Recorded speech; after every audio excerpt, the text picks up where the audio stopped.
Autre superbe vendredi d'été à La Fontaine. Avant de vous présenter le sommaire du match de la semaine entre les Sphinx et les Pirates, voici un bref résumé des deux autres.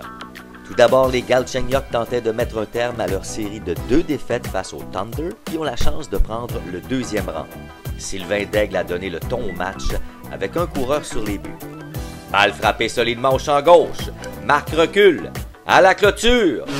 Bonsoir! Elle est partie! C'est le 3e circuit extérieur de la saison après ceux de Fred et Vincent. Voyons la reprise. Oh, on a l'impression que Marc a une chance de la capter pendant une seconde, mais non. Quelle claque! Les Rouges ont marqué 4 points dans cette première manche. En début de 2e manche, décision controversée de l'arbitre sur un ballon frappé au champ gauche.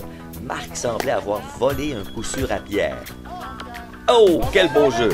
Mais l'arbitre a jugé que la balle avait touché le sol avant de pénétrer dans le gant de capitaine Galchi.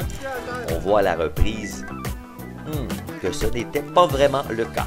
Un cadeau pour Pierre, comme s'il en avait besoin. Joey a mis fin à une 5e manche de 6 points du Thunder avec cette bombe captée par Normand. Tirant de l'arrière 12-1, les Galchenyuk se sont réveillés en marquant 7 points en tout en 6e et 7e, dont 2 suite à un coup sûr de Jean-François Labbé, dont la course vers le 3e fut pénible et très drôle.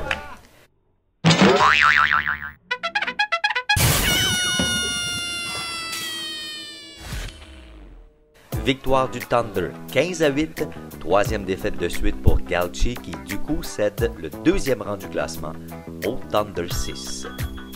Le second match opposait les Beavers aux Athlétiques.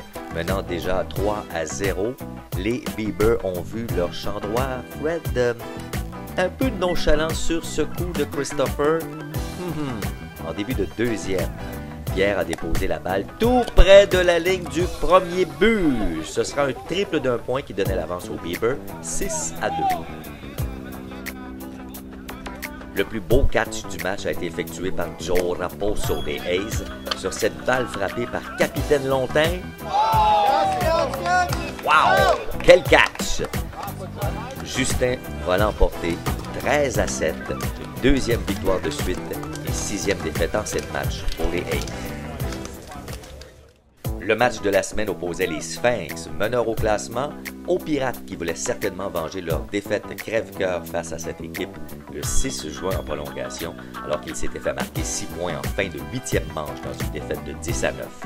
Tout comme lors de leur dernier match face aux A's, les Gris ont pris une avance confortable pour ensuite voir les Pirates les remonter lentement mais sûrement.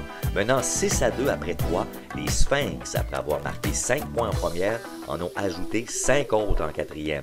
Tout d'abord, but sur balle à Kevin, suivi d'un solide simple de Sylvain Gagné.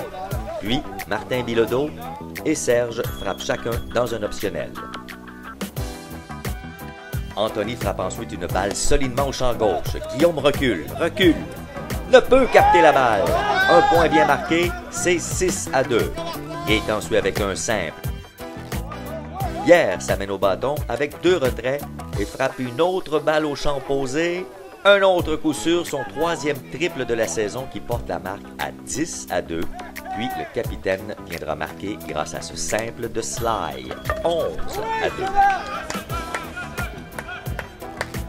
Les Sphinx vont ensuite s'asseoir sur leur avance et les Pirates vont en profiter pour leur donner une bonne frousse.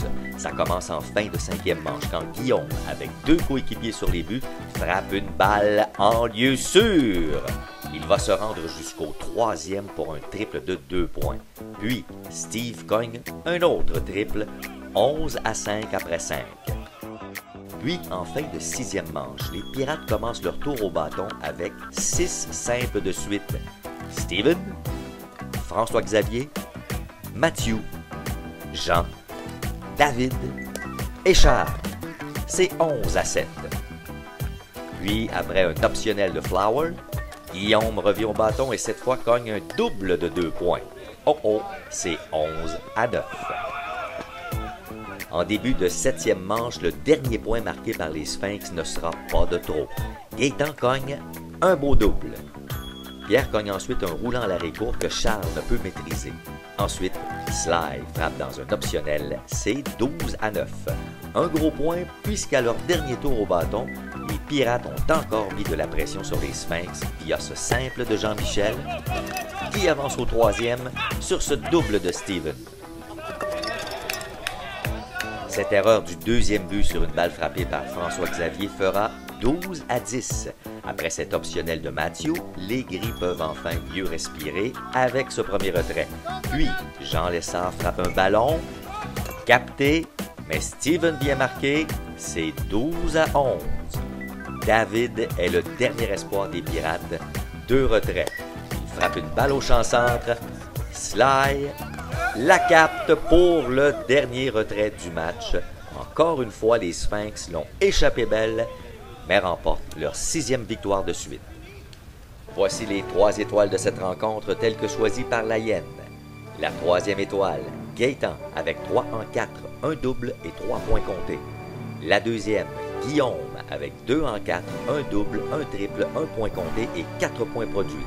Et la première, Pierre, avec 3 en 4, un triple, 2 points comptés et 4 points produits.